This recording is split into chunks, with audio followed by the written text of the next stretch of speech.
Zombies has changed a lot since conception back in 2008, and although I tried to go into Black Ops 6 with an open mind, I played each map and I did my best to get that game to shine through, and it did in some places, but I couldn't help but feel that something was missing. Well, a lot of things really. Modern Zombies has strayed from the formula that made the mode so special, and the truth is, well, it kinda had to. To play devil's advocate here, what if zombies never evolved, and World at War style maps were all we got? I know some people would love that, and don't get me wrong, I'm probably one of them, but if all we were doing was holding out in Nocturne and Toten sized maps, the game mode wouldn't have progressed. In Black Ops 1, we wouldn't have had our first Easter egg quest. In Black Ops 2, we wouldn't have had buildable shields or staffs in Origins, and in Black Ops 3, well, we wouldn't have had gobblegums or boss fights or the entire game mode. Because it's likely that by that time, if zombies hadn't innovated and continued to push past its boundaries, the game mode would have been lost. This video would be a much different one, with us just sitting here looking back on zombies as something that never got to see its prime, like wager matches, for example, back when COD points meant something entirely different. But there's always the other side to that argument too. Like, personally, I love the simplicity of World at War in Black Ops 1. It was that classic formula that I fell in love with almost immediately. Back in Classic Zombies, there was this feel that you were trapped inside of a location, fending off the zombies and trying to survive in there as long as possible. Especially with maps like Nocturne Toten, Varrock, Derice, that was just what the game told to me. It started you out in a smaller area for the beginning rounds, each time fit with a number of rebuildable barriers, while just beyond that spawn room was a much larger and more chaotic area, so that when you and your friends finally decided who was going to buy that first door, well, you needed to be sure you had a game plan. This brought about a lot of spawn room strategies, and since there were sometimes as little as 4 windows, every single one could be covered by someone at least for the first few rounds. Typically, the goal was to rack up enough points early on so that you could buy your way to an area of the map that you could control. Derice comes to mind immediately for me. My friends and I almost always used this strategy, and I even remember the arguments about who was covering what window and which door we were going to buy. But the goal on that map specifically was to get enough points in the spawn room to buy the doors all the way to power, which just so happened to be an area that was easy to hold off, at least for the first 10 to 15 rounds. The barriers being rebuildable is what made this sort of thing prominent, and this strategy even developed further into spawn room challenges for those hardcore zombie players. But as the rounds ticked on, it was very uncommon for there to be a need to rebuild anymore. You could get an extra few points, and sure, that was nice, but it certainly didn't feel like you were having an impact. There are a few contradictions to this though, and one that I've used many times is on Ascension. Here at the Lunar Lander, there is a nice open space to train zombies, but the only problem is, if you're playing with 4 people, you can't all just train zombies together. But on either side of this Lunar Lander is a window location, one that can be covered by someone, which makes it even easier for the person training to not get stuck on any spawning zombies. In the earlier rounds, we'd have 2 people covering the stairs, and then 2 people covering the window locations. Then, as things got ramped up into the 20s, we'd start taking turns circling zombies in the center of this area, while everyone else huddled by a window and could shoot at the horde. And of course, what made covering the windows possible without interfering with the guy that was training the zombies? Rebuildable barriers, and these are gone from Black Ops 6. But in Black Ops 6, this map design was turned on its head. Now, most of the time, we start outside of these facilities. And for every single map, I think, other than Terminus, the crew makes their way into the map further to go discover the secrets they need to figure out and continue the storyline. And because of this, actually, most of the spawn rooms in Black Ops 6 were bigger than the other rooms you would go into throughout the match. You started out a lot of the times in a huge open area. So rebuildable barriers in Black Ops 6 probably wouldn't have been very useful even in the starting room.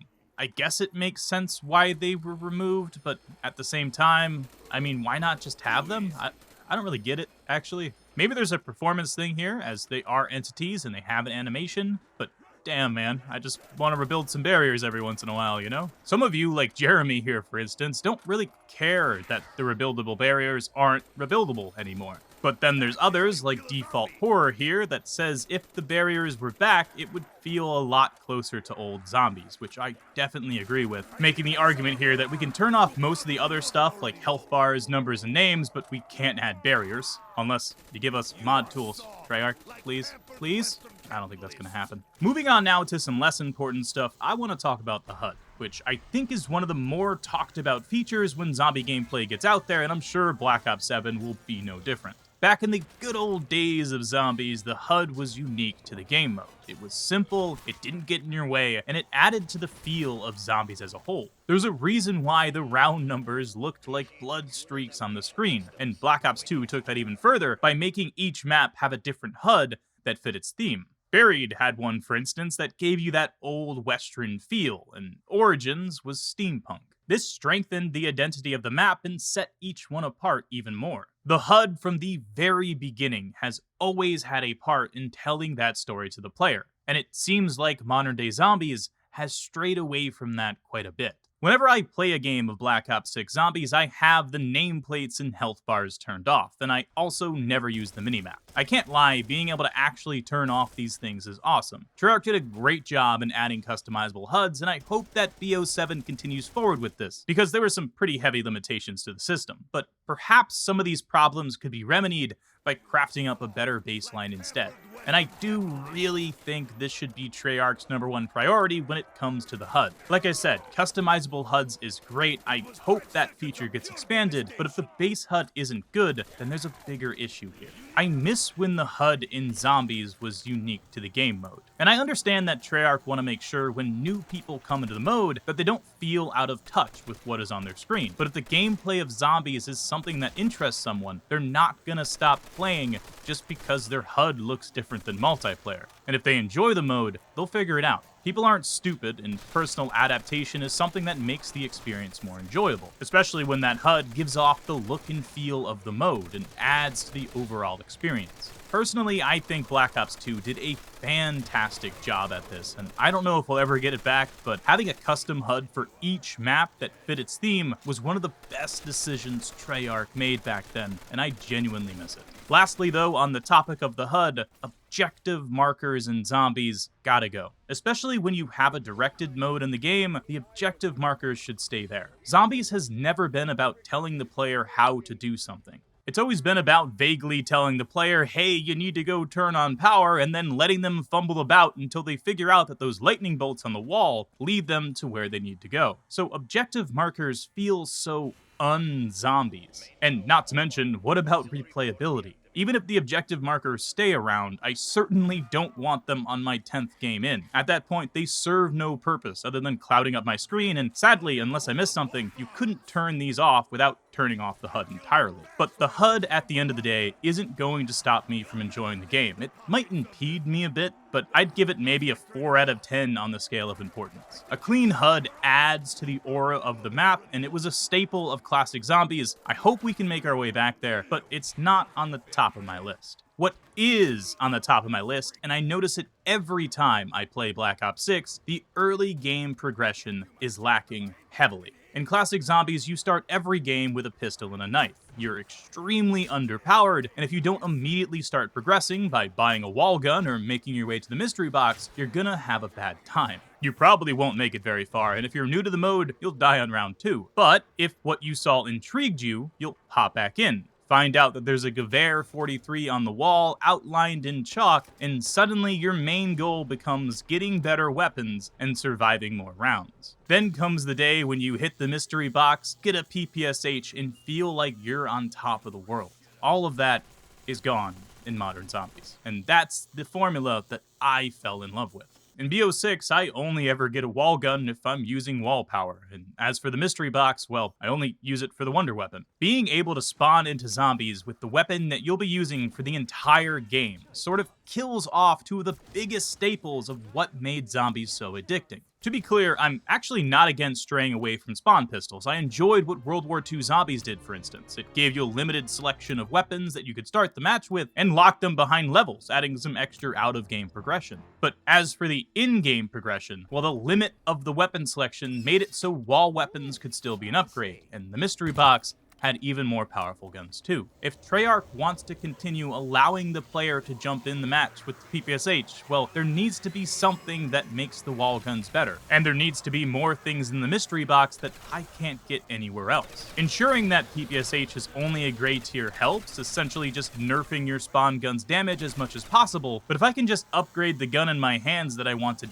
anyway, I'm not going to get a wall gun past the first couple games. My solution, not that it's the solution, and I'd love to hear what you guys think in the comments, but I think that you shouldn't be able to upgrade your spawn gun's rarity without the use of a gobblegum, and that gray gun rarity shouldn't be very good. The player needs to be forced to start their progression right away, and be faced once again with that decision, wall gun or mystery box. This sort of adds to the lore a bit. The wall guns and mystery box would possess a magic that allows them to become more powerful, and all of this would come while still giving the player full agency over what they come to the match with. This solution does leave one possible problem on the table though, and that's why would you care what your spawn gun is? Does your spawn gun even matter now? And my personal answer is yes. I'm going to come into the match with a gun that I want to level up and can get early points with, so I don't think that this is much of an issue, but I could be wrong. Once again, let me know in the comments, but this is 10 out of 10 important to me, and one of the most impactful issues in Zombies at the moment. In its current state, it feels like the wall guns and mystery box are playing a secondary role, and that is just so far from classic Zombies, and I really want their importance to return. Another thing that's changed since the beginning of Zombies is the point system. Originally, you would get a set amount of points for each hit on a zombie, and then extra points for headshots and knife kills. This method had a few effects. For one, it felt really satisfying seeing my points go up every time I did damage. But besides that, even if my buddy I'm playing with stole my kill, I would still get most of the points for that zombie. Essentially, you were rewarded for landing the most shots, and this system also paved the way for point guns, using an underpowered weapon to rack up extra hits, and thus extra points from zombies, sort of giving a reason to use those guns that aren't all that good every once in a while. And since your bullets could go through zombies and hit multiple at a time, the system also encouraged the player to line the zombies up in a train, which is the thing that will help them survive longer.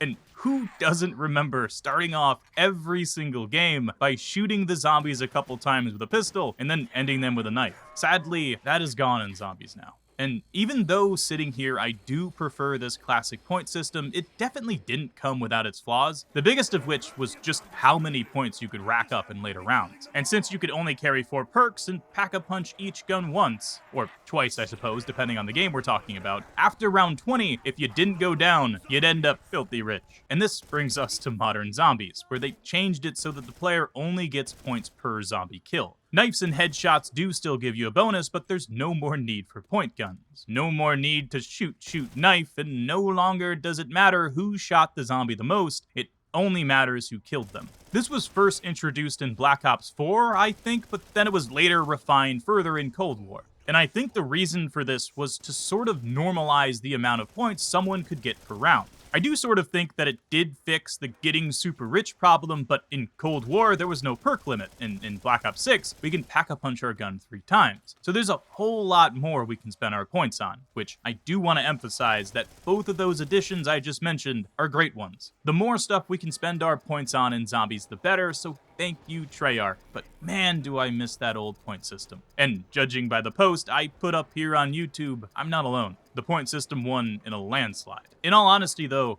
I don't know which system is better. They both seem flawed to me from the perspective of game design, but nostalgia is definitely winning me over. But either way, I'd probably rate this maybe a 5 or 6 out of 10 in importance. Because at the end of the day, it's not something that really impedes me, and if the Zombies map is good, I'm gonna play it no matter the point system. But still though, those unique strategies the old system brought, there's not really any analogs now in modern Zombies, and I can't help but feel their absence. And finally, the last thing I want to cover is the cast. Traditionally in Zombies, on a given map, you could only play as one of 4 characters. For some maps, it was randomized which character you'd be, and for others, it mattered which player out of 4 you were. But either way, there was only 4 characters you could get. This allowed those writers over there at Treyarch to go wild with the main cast, creating an entire backstory stretching all the way back to their very first appearance in Shinonuma. It also allowed for celebrity casts every once in a while, something I very much so miss in Zombies. And those maps, Call of the Dead, 5, Shadows of Evil, reach the top of some people's tier lists. But no matter who the 4 characters were, the story was mostly told through voice lines, at least for the casual player. And this made it feel much more personal, like the story was coming from you. There were quite literally moments where I'd pass a friend, hear a voice line, and do a double take, and we'd just sit there laughing at what was said. Black Ops 6 did bring back a set cast, which, thank you, Treyarch, but you can still play as any character you want in Zombies, and what's even weirder is you can have clones. 2 of the same person in the same game, right next to each other. I found myself early on when Black Ops 6 just released trying to tell my friends to pick one of the set cast characters so that we could hear the story-based voice lines and try for that classic feel. But this very quickly turned into them not understanding that there was a set cast at all. Because when you can go in there with Beavis and Butthead, to the casual player, that means no set cast. It's very clear that this was done to sell skins and most likely advertise Zombies to Activision as a live service mode. But if you're a die-hard Zombies fan and want to spend money on that type of stuff, you're probably gonna spend it on Zombies-related cosmetics, like that Gobblegum blueprint in Black Ops 6, for instance. Zombies nerds will eat that stuff up, so as long as the cosmetics are in line with the lore and theme of the maps, Activision can still get their sales. Having only 4 characters in Zombies at a time doesn't change this, and of course weapon skins and whatnot would still pour over too. Maybe I'm alone in this, but I really wish Treyarch would lock us into the set cast in Black Ops 7. It seems like this set cast might actually be 8 characters this time, which could be kind of interesting. We have 4 characters that look very familiar, and of course our 4 characters from Black Ops 6. But make it so that these 8 characters are the ones we have to choose from. And it would be kind of nice if there was no doppelgangers either, so that we could hear those story-based voice lines no matter what our casual friends choose. I feel like this is an 8 out of 10 in importance to me. I really missed this one. It added so much to the game that even the casual players can notice the impact.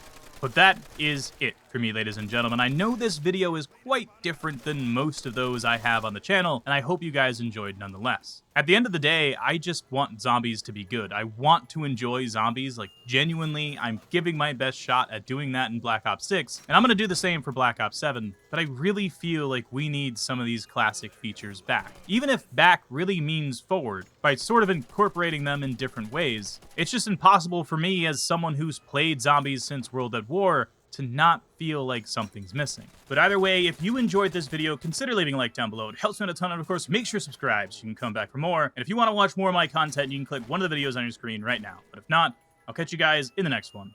Stay awesome, and peace out.